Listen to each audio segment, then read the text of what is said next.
कैसे हो आप? आज हम बात करने वाले एक बिल्कुल फ्रेश टॉपिक आईवी इंजेक्शन के बारे में। इसको बोलते हैं इंट्रावीनस इंजेक्शन। इंट्रावीनस इंजेक्शन का क्या मतलब होता है कि हम जो इंजेक्शन होता है उसको डायरेक्ट वेन के अंदर इंसर्ट करते हैं या ब्लड स्ट्रीम में हम डायरेक्ट उसको इंजेक्ट करते हैं।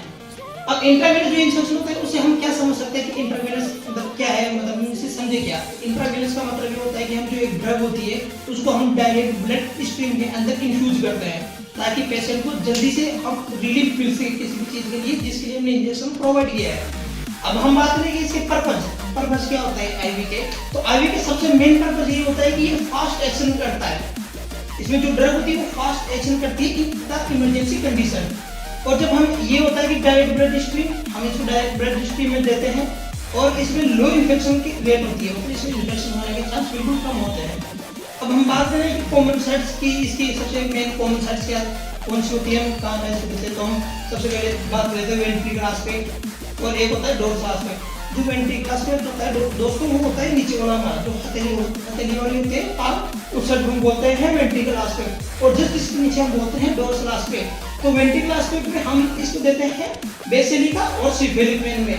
जनरली आप देखोगे हमारे यहाँ पे एक वेन होती है जो हमको दिखती है ज्यादातर लोगों में, तो हम उसको बोलते हैं सिफेलिक वेन। और जस्ट इसके पास में ही बेसिलिक वेन होती है और ये दोनों फ्यूज होकर आगे एक बड़ी वेन बनाती है, तो हम इसको उसी में देते हैं। और हम डोर्सल साइड होती है, जो डोर्सल साइड होती है हम इसको सिफेलिक वेन, जो हमारी जो सिफेलिक वेन होती है यहाँ से डोर्सल साइड में इसी तरफ जाती है।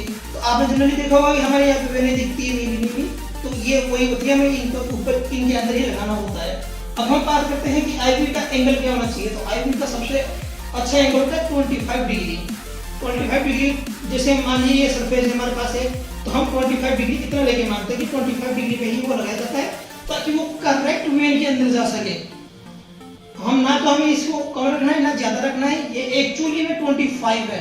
क्या क्या इक्विपमेंट्स काम में आते हैं, तो हमारे पास सबसे पहला होता है किनेट्रे होती है, एडेसिव टेप होती है, स्प्रिट होती है, एल्कोहल से होता है, गोज बीस होता है और हमारे पास एक एडेसिव टेप होती है।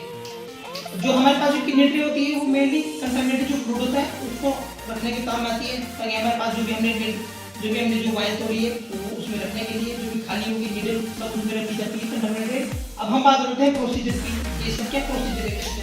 प्रोसीजर में एक बात जाननी है, आपको इसमें इंजेक्शन लगाइए, आईडी लगाइए, आईएन लगाइए, आईडी लगाइए, इसके प्रोसीजर होते हैं जो सेम होते हैं लगभग सब में। इनमें सबसे पहले आता है कि हमें पेशेंट की कंसर्न लेनी पड़ती है कि हम आपको उनको बताना पड़ता है कि हम ये प्रोसीजर करने वाले हैं आपके साथ, तो आप हमें कंसर्न कीजिए, मतलब उनकी सहमति जरूरी है।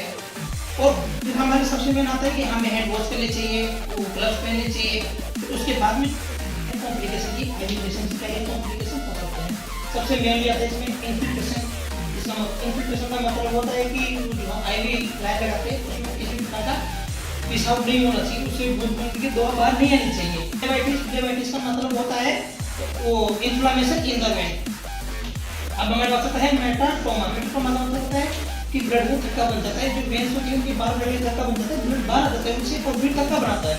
अब हम बात करेंगे एयर एम्बोलिज्म। एयर एम्बोलिज्म वो होता है जो उसके अंदर एयर के बुलबुले वो हमारे खून में चले जाता है। एयर